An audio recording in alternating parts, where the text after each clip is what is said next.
Welcome back to this week's edition of the Surround Sound Podcast. We are inside our last segment, which is, I think, very much aptly titled this week, The Sign of the Times. The title for this week's Sign of the Times is called In Prime Time. Well, in prime time is definitely in reference to and about the movement of Deion Sanders. Now, where is he going? Where has he been? What does it mean? We're going to get into that.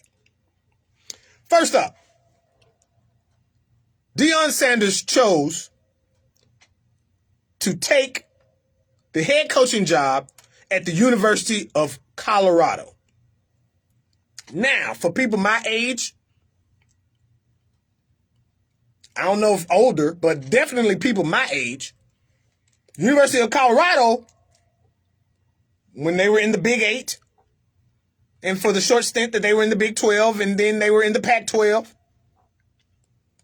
they were all right. You know, the likes of Cordell Stewart and Brian Westbrook and Rashawn Salam. They were a good team. Were a good football institution. Well, they've, in the last 10, 15 years, have saw the lighter side of that. And they have decided to hire one Deion Sanders. Well, social media has been abuzz for the last 48 hours since Saturday, with the news breaking that Deion is going to Colorado. I hope everybody go back and look at my post, because what we're going to start calling Colorado is a little bit different. But you got to go to my Facebook post to see this. Anyway, what does this mean for black people? What does this mean for Jackson State? What does this mean for the SWAC conference? Oh my God. People, yeah, like, I ain't never in my life saw where a coach of a football team has made more headway than this one right here. It speaks volumes about the kinship of African Americans, but it also speaks to something else that I'll get to momentarily. What is Jackson State going to do? What is the SWAC going to do? What are HBCUs in general going to do? Well, I hope, wish, and pray that all three entities take from what Deion has shown. How to connect, how to mobilize resources, how to be able to come together in such a way that what should be the most important thing gets illuminated. And that's the children, the student athletes. Deion, out of his own pockets, has helped facilities at Jackson State, the SWAC in general. He's given resources. Now is for Jackson State, the SWAC, and other HBCUs to take care of their business and continue what Deion Sanders started.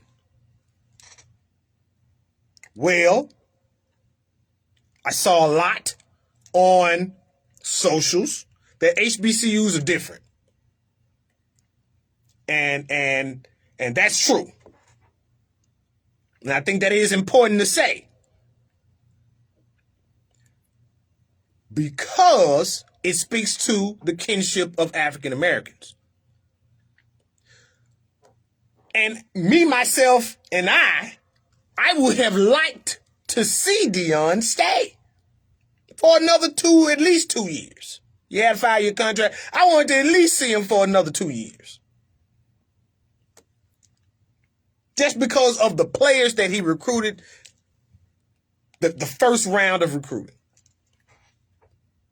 But he made significant headway in these first 2-3 years. And one thing that he said when he addressed the team, they either going to kick you out or you're going to walk out. And after a season where he went undefeated, that's just about it.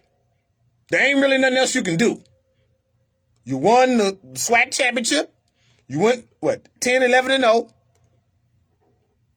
You brought money. You brought prestige. You brought a limelight to the institution that you work.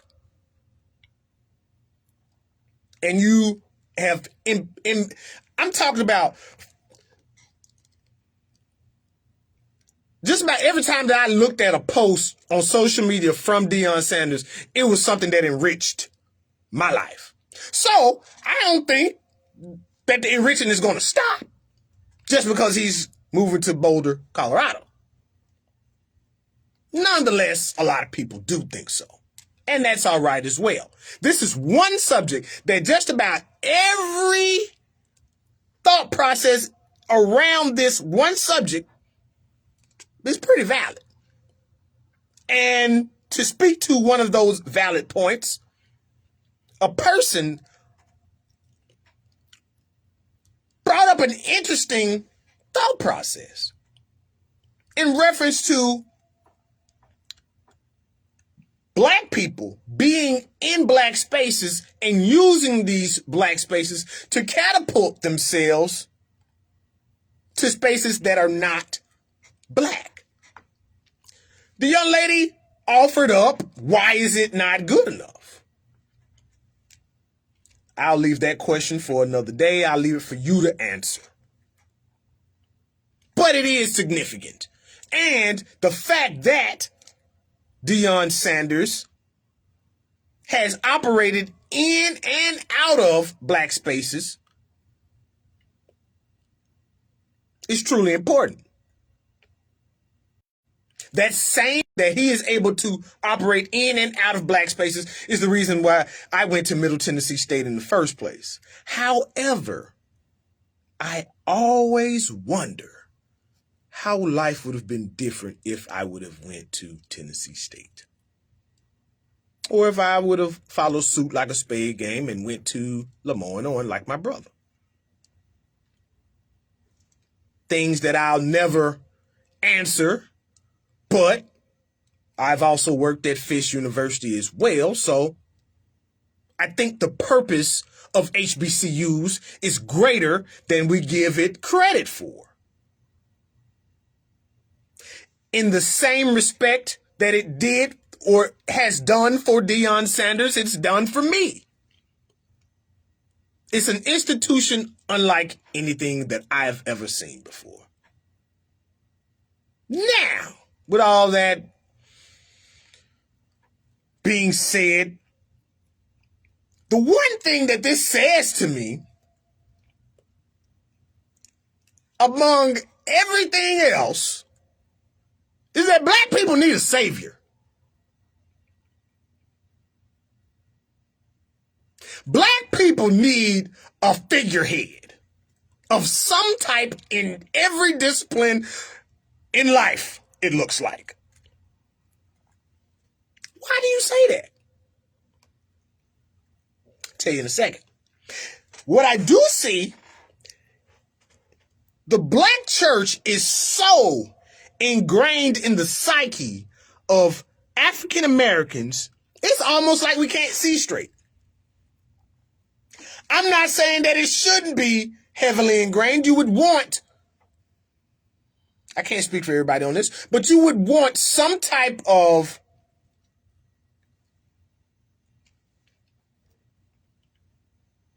higher being to be at the forefront of your culture. But that's not what I'm speaking to. When it comes to the African American church, as I have seen it and studied it